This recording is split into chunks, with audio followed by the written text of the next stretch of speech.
Hi, and welcome back. This is Postscript, and I'm John Petersen from the Arlington Institute, and we're coming to you from Berkeley Springs, West Virginia.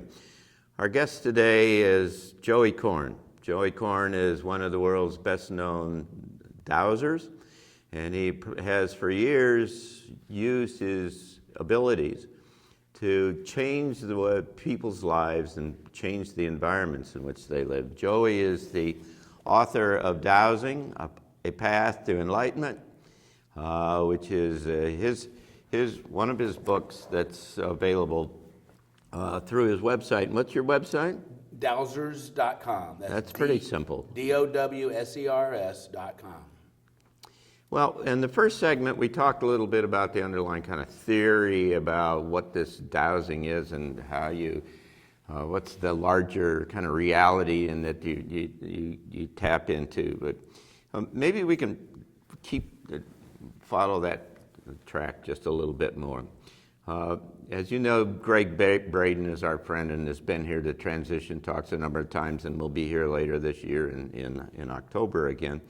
And Greg has some theories and some ideas about this that probably are applicable to what you're talking. Yeah, Greg's written many books, and one of my favorites is called The Divine Matrix. And he has the ability to take scientific discussions and make them accessible to scientific information and make it understandable to the layman, to the average person. And he talks about, in The Divine Matrix, over 100 years of physics and physics and quantum physics experiments, where they've proven that there's a matrix of energies or a field of energies that connects us to each other, as I mentioned earlier, and to everything in the universe. And he says, we've proven that the energies exist. We can manipulate the field or the matrix, and we can predict the results. And we know it exists, but we can't find the energies. We can't find these energies. We can't find the matrix because, as he wrote in the book, we don't have sensitive enough instruments to detect these subtle energies. This is one of the sensitive enough instruments. Actually, we are the instrument. We can detect these energies. Now, I consider them to be the energies of life. You might call them spiritual energies. Or some people might suggest that it comes from the 0-point field or the essential energy that is the mind of the creator. Where everything springs from.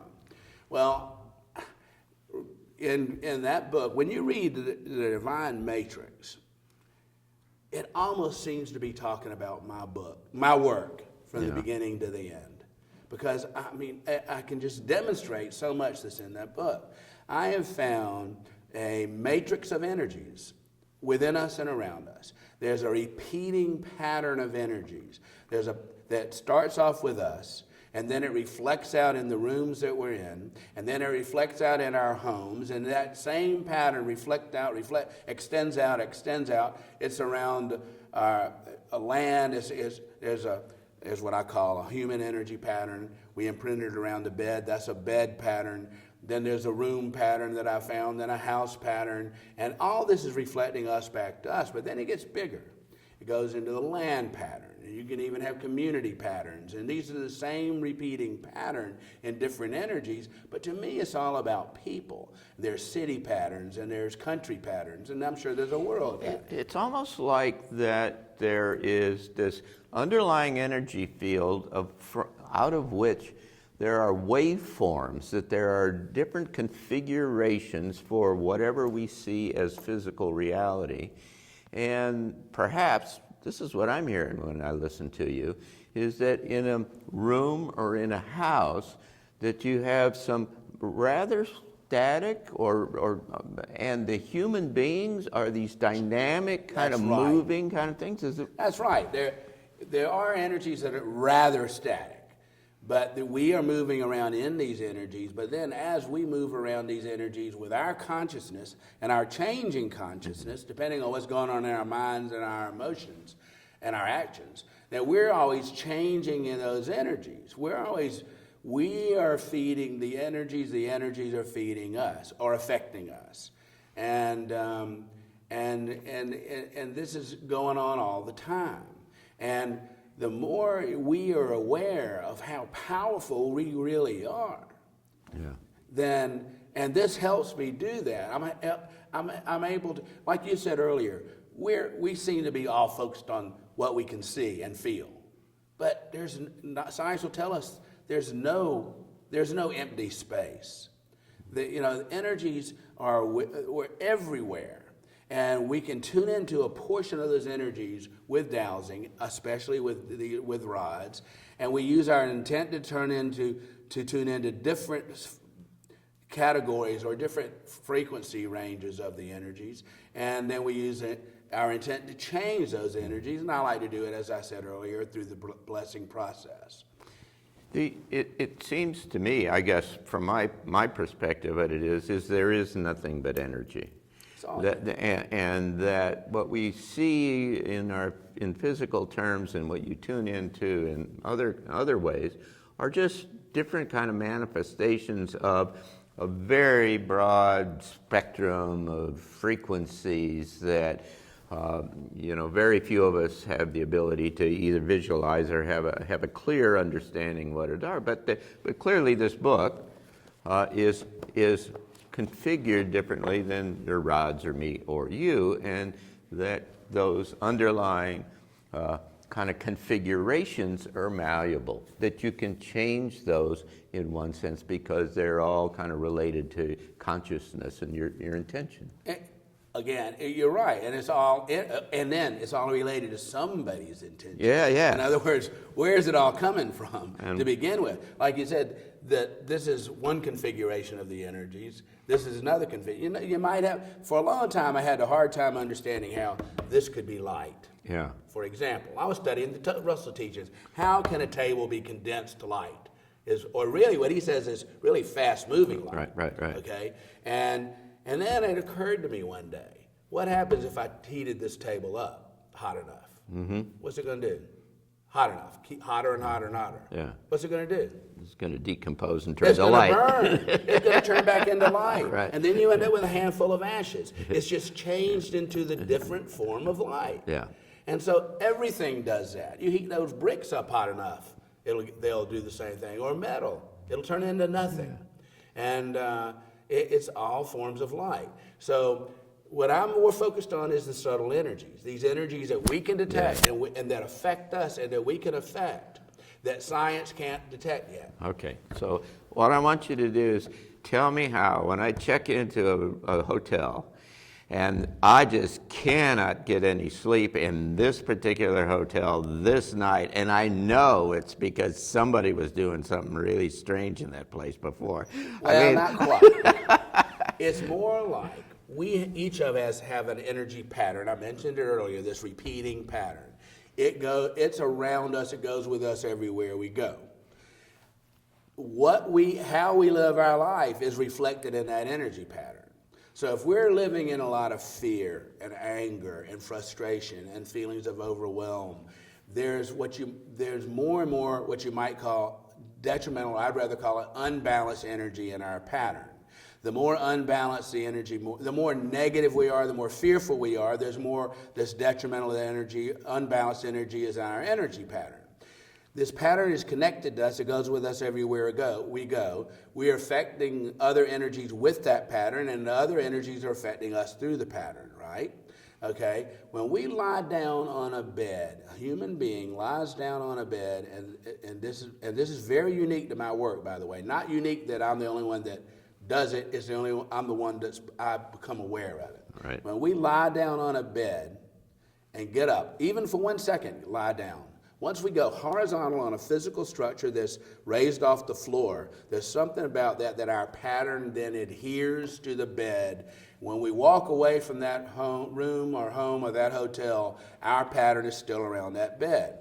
So when you go into a hotel room, the last few people, not everybody, people will overpower in the past. The last few people are still imprinted around that bed. So, and I'm telling you, they did some weird things. Well, they got tough. They could, no telling. But the point is, if you're having difficulties, it's because they're having difficulties. If you're having difficulty sleeping because of them, it's because they're having difficulties in their lives. Sure. The easiest thing to do is be aware of that and say something like, "Dear God, please remove anybody's human energy or energies from this room and this bed that were here before me. If it's not good for me, guess what? It'll happen." And that's what you do. That's the basics of what I do. I mean, you do that all the time in terms of buildings. And every single day, I'm working with probably several people every day. Sometimes on the phone, sometimes not. And I help them with their lives. I've got people waiting on me to get with them today, as of this morning.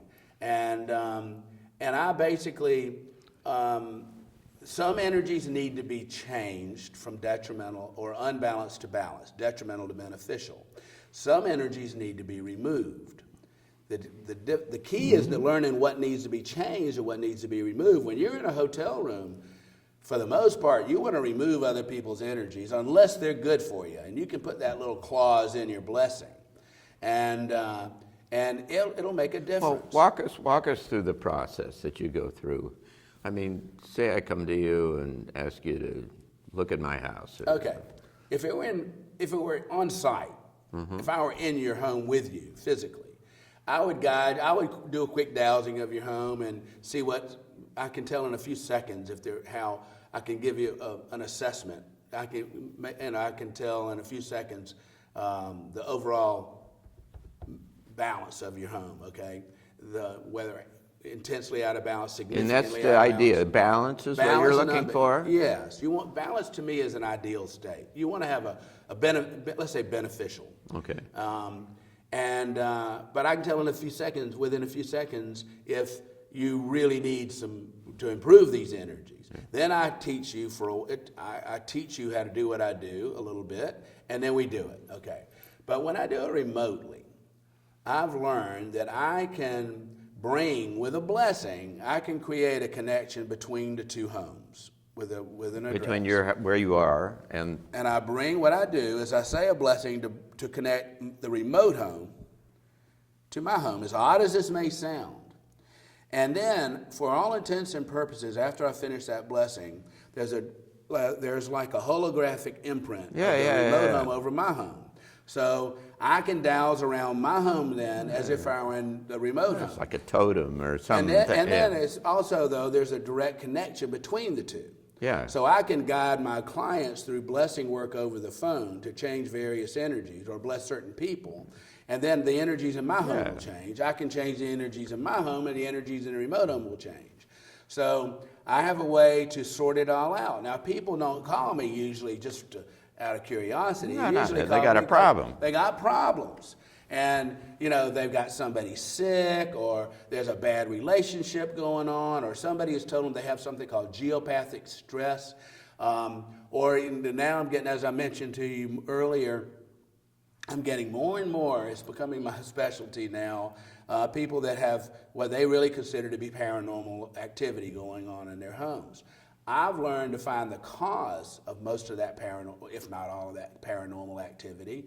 And when I remove the cause, it all stops. And I do it from 99% of it, and I do from my home, not on site, because I can't travel all over the world. So you just kind of work yourself. yourself. It took a long time to get here. Yeah, but you just kind of work yourself through a home or through I first do once I do the connection, we hang up, and then I do the dowsing for. Typically, it takes me about 20 minutes to do the whole thing, or 20 minutes before I call them back, and I look for I do a quick measure of whether the energies are significantly or intensely out of imbalance, and I have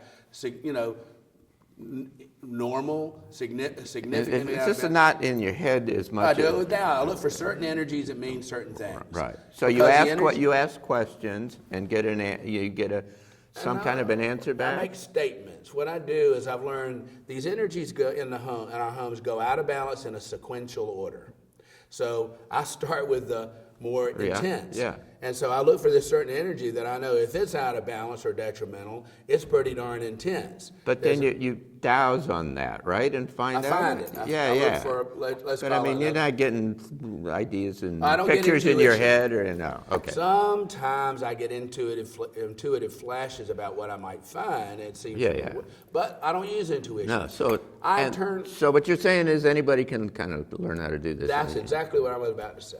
I've turned what you might call an intuitive process into a rational, logical process that I can ultimately teach anybody to do with enough diligence on both of our parts. And everything I do is rational and logical. And I look for certain energies. I've learned through the years what certain energies mean. And then I look for the cause. See, there's the key. I look for those intense imbalances. Most people who do space clearing like I do, similar to I do, will see those earth energy imbalances that they call cause geopathic stress. Most people would then block or divert those energies, neutralize those energies. I want to know what caused them to be out of balance in the first place. Guess what? The cause is typically related to people, us. So I've learned a system where I can find whose energy pattern or energy field is causing most of these imbalances, and what's causing that person's energy to be out of balance, and that typically needs to be removed. And so once I do the work, the more negative the energies are, I don't like the term negative, because it's more like kind of incompatible or something like that. The more unbalanced the energies in a home are, the more it affects the people. It will exacerbate negative emotions. It'll exacerbate anger. It'll exacerbate fear. It'll all this stuff. And so then it sets up in the home. We build ourselves into energetic ruts. Yeah. What I do is I free people from those ruts.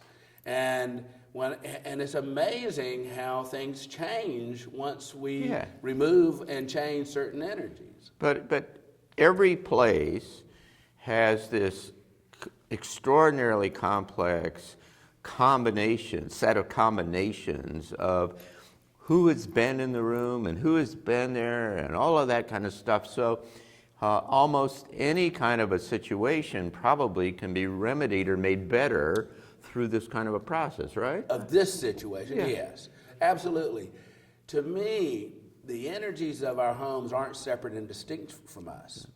When I really believe, John, and I've come to understand, when I'm dowsing around in somebody's home, whether I'm doing it physically in their home or remotely, when I've connected remotely, I'm really dowsing around within the beings of those people that live in that home. Everything I'm dowsing, I'm really down in the home, even if the people aren't there, I'm dowsing the people. Yeah. And when I'm doing the blessing work, it's working with people. The energies of our homes are all about us. But the problem is I find that but are they only about us? I mean, what's a haunted house and all these kinds of... Well, there we go. Okay. I was about to say that most of this intense energy problems are brought in by people from outside the home, friends, our circle of extended family and friends, and that happen to be imprinted or connected to our homes. So if you have somebody close to you, you're on the phone with they come and visit with you, and they've got big problems in life. They're in a bitter divorce, or they're critically ill, or they're at financial collapse, or threatened. They're on the border of bankruptcy. They're going to have a lot of imbalance in their energy patterns. They can attract energy, something that I call interference energy, that exacerbates everything.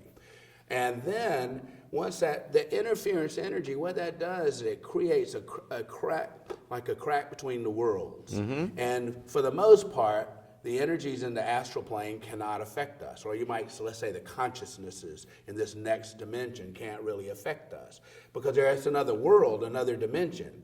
But once there's an opening between the worlds, and the intense negativity can create that opening, then the consciousnesses, if you want to call it that, in the next dimension can then affect our physical world. That can cause paranormal activity. Or hauntings is more commonly thought of as earthbound spirit, ghost. An earthbound spirit is a human being who has died, has passed into the astral plane, which is your first place you go before you go beyond. But in the astral plane, when you dream in the astral plane, you're still aware of the physical world, and you can see it and hear the person and see the people, but they can't see and hear you for the most part. It's frustrating. For some reason, they don't enter that tunnel that we've all heard about and follow the light and join their loved ones at home with a capital H. They get themselves stuck. And in time, and then that create in itself, that their frustration at being in this stuck place creates harmful energies in the home. But in time, they can learn to manipulate the physical environment. They can learn to turn lights on and off, believe it or not. They can learn to actually make things fall off of walls. Right. All this weird stuff can happen. But by extension, what you're suggesting is that you can, if you change the energy and work with the present residents of the home, you can help to change those kinds of situations. Well, actually, when I find earthbound spirit, a pattern related to an earthbound spirit, which I know how to identify, I move the spirit on. And I have a blessing process, and to open the doors to the spiritual world, and I call on loved ones of the deceased. You've probably heard that about people that have near-death experiences. They see loved ones that have gone before them. Call them to open the doors to the spiritual world and beckon the being over. And when I finish the blessing, almost every time, the pattern's gone, the spirit's gone, and they never come back. Once you successfully move an earthbound spirit on, it's like they've finally gone home, gone to heaven, and they say, I've been stuck I've trapped myself all these years or months. So that's one form of what can cause what you might call a haunting. Mm-hmm. And, it's funny, you see all these shows on TV where they go ghost hunting, or they validate that somebody's having authentic paranormal activity. But sometimes they just say, yep, you do have it, and they leave them. I mean, what I do is I'll remedy the situation. But so if you bought a home from somebody else, then you'd probably want to call on me. Kind of especially if you bought a home that's in distress, meaning, let's say, the home, there was a family, a divorce, especially a bitter divorce. The energies of those people are still there. It will be for quite a while. When I say quite a while, not years typically. There has to be a reason to keep the energies there. But if the home was lost through losing the home to the bank or bankruptcy, there's a lot of negativity, a lot of fear and anger associated with that. That's still there in the home. That energy is still there. Those people's energy patterns are still there, and whatever they've attracted in their lives are still there. They will continue to attack you. You talk to any long-time retail real estate agent, they might say, well, that's a divorce house, meaning that people that buy that house get divorced, and the next people that buy it get divorced, and it tends to propagate the situation. Yeah. But it's sort of a two-way street. It's sort of like you might be attracted to the energies of divorce if it's sort of in your coming into your life. So can you do this for cars? You can do it for anything. So the pickup truck I'm buying, I mean, you could bless it and clear it for you. I sure can. Tell us a little bit about your website and what's on that. Well, dowsers.com, I have many free articles that are about my work. In fact, I've just posted one about the paranormal activity. I call it Things That Go Bump in the Night, after a famous Scottish poem or Irish poem, I think. And that's in there, and I talk about the effects of the causes of paranormal activity, the effects, and what I do to clear it. I also have articles about Walter Russell. I carry all the Walter Russell line of books. He was an amazing, amazing man who again, as I said earlier, changed the world that we live in, but most of us never heard of this Right. man. For example, He was a contemporary of Tesla, and well, he was a friend of Tesla's. yeah, that's what I mean. And Oh yeah, right. Yeah. And he was like he was called a modern day Leonardo. Yeah, And right. he could master Yeah. any talent simply by asking God and nature to reveal it. And when you read the Russell things, what Russell says is that he had this sense that he was an integral part of God. Of everything. And that on a day-to-day basis, that's what drove him where he went.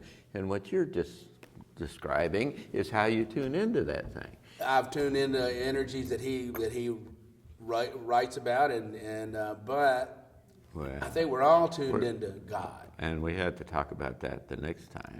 Okay. Because we're out of time. Joey, it's been wonderful to have you with us. Joey Korn It's been a pleasure. has been our guest here today on Postscript. Joey's book, Dowsing, A Path to Enlightenment, is one that you should be interested in. And join us again the next time when our next guest is Lee Carroll, who channels an entity called Cryon, who will be with us in a couple of weeks here in Berkeley Springs. This is Postscript, and I'm John Petersen from the Arlington Institute.